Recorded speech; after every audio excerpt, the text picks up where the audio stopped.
Hi Year 12s, this is a solution for exercise 14A question 6.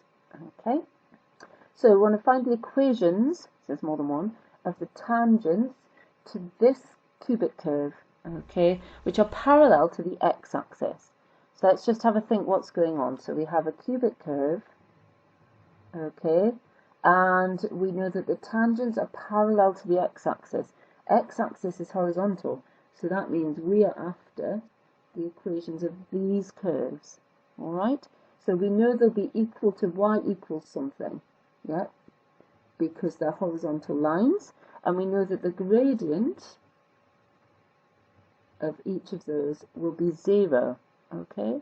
So what we need to know is what are the y coordinates at those points, which means we need to know what are the x coordinates at those points, okay? So we haven't got much to go off because it doesn't tell us the x-coordinates, but we do know the gradient is 0. So we're going to differentiate and set that equal to 0 and see what happens.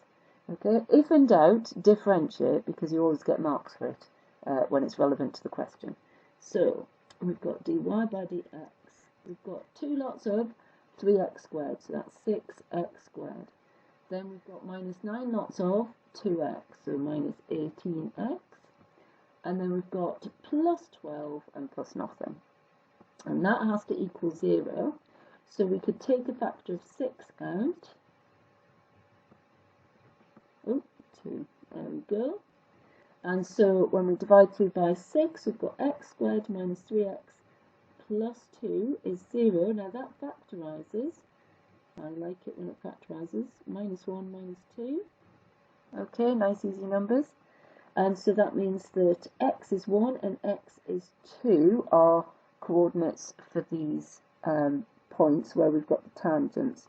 So we've got 1 and then something, and 2 and then something. So we just need to substitute these numbers into our equation for y. So y is going to be 2 times 1 cubed minus 9 times 1 squared plus 12 times 1 plus 1. So that's 2 take away 9 minus 7 plus 5 plus 1, so that's 6.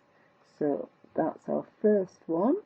And then the other one, we're going to have, so y is equal to 2 times 2 cubed, so 16 minus 9 times 2 squared, so minus 36, that's minus 20.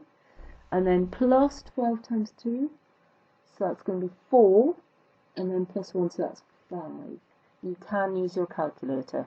Okay, I wouldn't always rely on my brain to remember what it's doing.